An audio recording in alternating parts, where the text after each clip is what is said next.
Welcome. और इस video में निफ्टी का एनालिसिस देख लेते हैं मंडे के लिए, क्योंकि मार्केट ने जो प्राइस एक्शन अभी बनाया है, डायरेक्शन क्लियर कर दी है मार्केट ने। अब मुझे लगता है कि थोड़ा इजी मनी बनेगा मार्केट में और इंट्राडे और पोजिशनल बेसिस पे बड़े प्रॉफिट्स आने की भी पॉसिबिलिटी है अगर इसी वे में मार्केट चलता रहा तो आप एनालिसिस को ध्यान से समझिएगा। मैं आपको सभी चीज़ें बताता हूँ और लेवल्स भी बताऊंगा कि कहाँ एग्जैक्ट ट्रेड हम प्लान कर सकते हैं।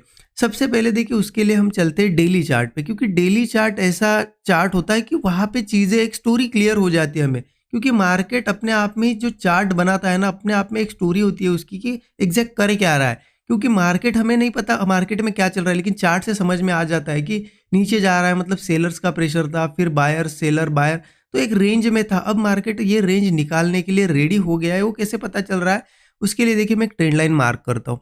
ये ट्रेंड लाइन आपने अगर पिछले वीडियो देखे होंगे तो हर वीडियो में मैंने ये ट्रेंड लाइन के बारे में आपको बताया है। ये ट्रेंड लाइन सबसे पहले मार्क करता हूँ, इसका इंपॉर्टेंस सभी को आपको पता है, नए लोगों को बता दूँ तो देखिए मेजर रेजिस्टेंस था यहाँ पे, फिर एक बार नीचे आया, फिर आया यहाँ मेजर रेजिस्टेंस और उसके आसपास आने के लिए ट्राई किया था, लेकिन एक बार मार्केट गिर गया था। लेकिन फिर से क्या किया है, ट्राई किया है। मतलब ये एक रेजिस्टेंस है, यहाँ पे पॉसिबिलिटी बहुत ज़्यादा है इसको अब ब्रेक कर दे मार्केट। और एक छोटा रेजिस्टेंस बन रहा है, उसको भी मैं चलिए मार्क कर देता हूँ। उसको क्या करते हैं हम, यहाँ पे ये ट्रेंड लाइन और ये ट्रेंड लाइन ऐसे मार्क कर देते हैं। तो आपको क्या दिख रहा है कि दो ट्रेंड लाइन है, एक तो बहुत दूर से आ रही है और एक पास में ही। अब सिंपल है, मार्केट के लिए ये दोनों क्या हो गए लेवल्स, ये ट्रेंड लाइंस के लेवल है। पहले ये रेजिस्टेंस लेवल होगा, फिर ये रेजिस्टेंस। अब रेजिस्टेंस लेवल है, इसका मतलब ये है क्या कि यहाँ पे आए बस सेल कर दो, यहाँ से गिरेगा नहीं।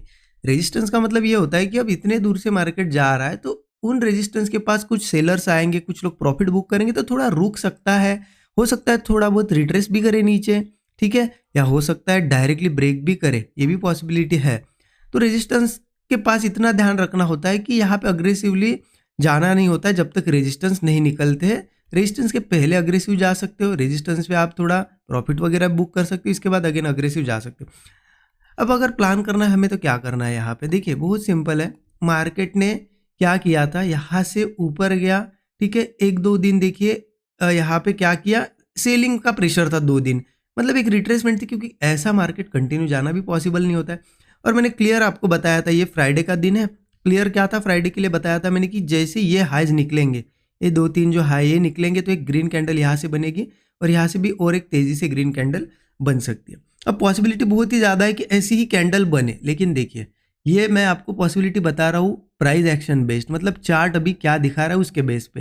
लेकिन आप प्राइस एक्शन की भी लिमिटेशंस देखिए, प्राइस एक्शन 90% टाइम काम करेगा, 10% टाइम ऐसा भी होता है वो कुछ अलग ही काम मतलब अलग ही कर देता है जो हम एक्सपेक्ट करते हैं उससे। तो हो सकता है यहाँ पे ये भी पॉसिबिलिटी हो, ठीक है, उसकी मतलब पॉसिबिलिटी तो बहुत कम है, लेकिन 10% को भी हमें लेके चलना पड़ता है। ऐसा हो कि यहाँ पे रुक जाए 1-2 दिन, या फिर हो सकता है थोड़ा सा रिट्रेस करे यहाँ से और फिर जाए, ठीक है। इसीलिए कभी बायस नहीं होना होता है। अब लोगों को मैं बताऊंगा यहाँ पे कि नहीं यहाँ से और एक ग्रीन कैंडल बनने वाली है, तो बायस होके बार बार बार बार यहाँ कॉल ट्राई करेंगे, वो मैं आपको 15 मिनट चार्ट पे बताता हूँ। ऐसा अगर बायस हो तो उसका नुकसान क्या होता है। लेकिन अभी के लिए समझिए मार्केट क्लियर हो गया है, ठीक है। और मैंने ये भी चीज़ बताई थी आपको कि पोजिशनल ट्रेड इन हाइज के ऊपर जैसे सस्टेन करेगा बनेंगे। तो मुझे लगता है फ्राइडे के दिन बहुत से लोगों ने पोजिशनल ट्रेड्स बनाए होंगे और अच्छा प्रॉफिट भी चल रहा होगा। अब मार्केट देखिए ऐसी सिचुएशन में गैप अप बहुत ज़्यादा होता है। अब सीधा अगर गैप अप होगा तो जो पोजिशनल बेस पे जो पोजिशनली कॉल होल्ड किए उनके तो मज़े हैं, लेकिन इंट्राडे वालों को थोड़ा दिक्कत होता है। क्योंकि देखिए अगर फ्लैट ओपन होगा तो एक चांस रहेगा मार्केट को यहाँ से यहाँ से यहाँ जाने के लिए, कैंडल बनाने के लिए।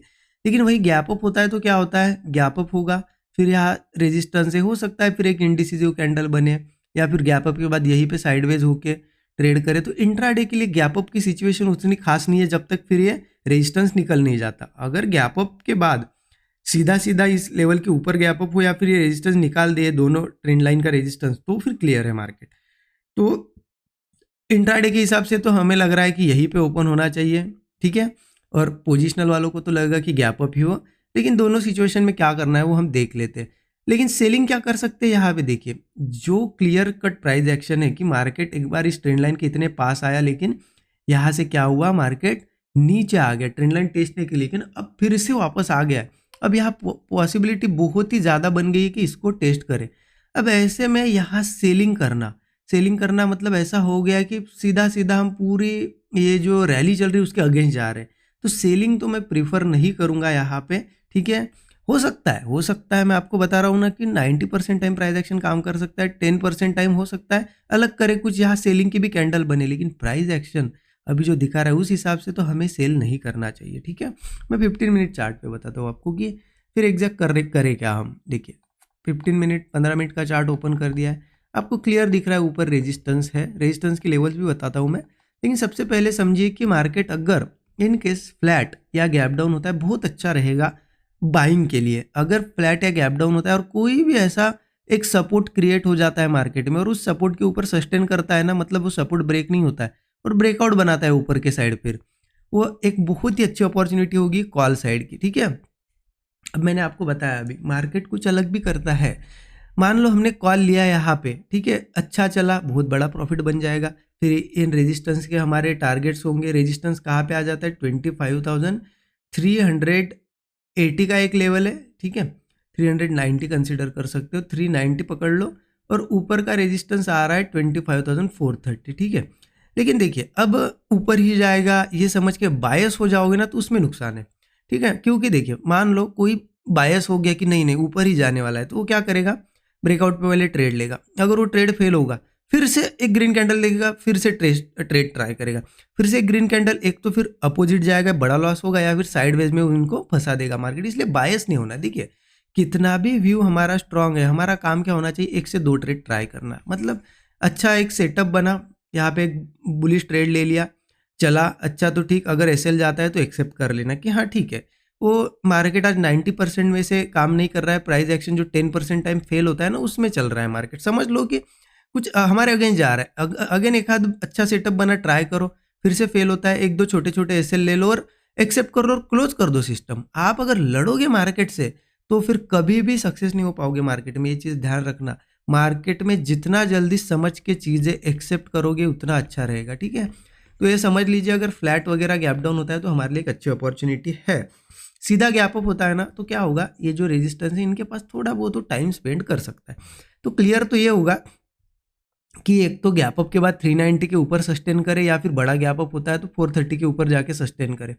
एक अच्छा मार्केट होगा क्योंकि ये इतना अच्छा रेजिस्टेंस अगर निकाल देगा तो उसके बाद जो भी सस्टेन करने के बाद ही ट्रेड नहीं प्लान करना है, ध्यान रखना। ऐसा नहीं कि सस्टेन किया और ट्रेड ले लिया, 2-3 कैंडल बनी और ट्रेड ले लिया, नहीं, फेल भी होता है। सस्टेन करने के बाद उसको एक फ्रेश ब्रेकआउट बनाने दो, फिर क्लियर होता है कि हाँ सस्टेन भी किया, ब्रेकआउट भी बन रहा है, तब जाके कॉल साइड का ट्रेड हम प्लान करेंगे। अब ऊपर के टारगेट क्या है, देखिए मेरे टारगेट तो अब नए ऑल टाइम हाई के ही निकल रहे, क्योंकि मार्केट धीरे धीरे फिर ये ब्रेक होगा ना तो नए हाइज के लिए निकल जाएगा, लेकिन एक ही दिन में नहीं जाएगा ना, धीरे धीरे जाएगा। तो सिंपल है, आपका जो भी स्टॉप लॉस रहता है, मान लो यहाँ ट्रेड लिया आपने 30 पॉइंट का, अगर स्पॉट पे आपका स्टॉप लॉस है 90-100 पॉइंट मिलते हैं, 1:3 1:4 आपका टारगेट हो रहा है, आप बुक कर सकते हो वहाँ पे। क्योंकि मार्केट क्या करता है, 100 पॉइंट जाएगा फिर रुकेगा, 40-50 पॉइंट नीचे आएगा फिर ऊपर जाएगा, तो इनमें फंसना नहीं है। एक अच्छा मूव हो गया, बुक कर लिया, खत्म। देखिए मान लो यहाँ आपने ट्रेड लिया, एक अच्छा मूव हो गया, निकल जाओ, फिर इसमें फंसना नहीं है फिर साइडवेज में। हाँ आप अगर पोजिशनली प्लान कर रहे हो तो बड़े टारगेट के लिए रुक सकते हो। तो एक क्लियर है, मेरा व्यू तो बहुत क्लियर निकल के आ रहा है, ठीक है। जो प्राइस एक्शन बना है उसके बेस पे मैं बता रहा हूँ, ऐसा नहीं कि मेरे मन से कुछ भी बता रहा हूँ, तो उस हिसाब से मैं प्लान करूँगा, ठीक।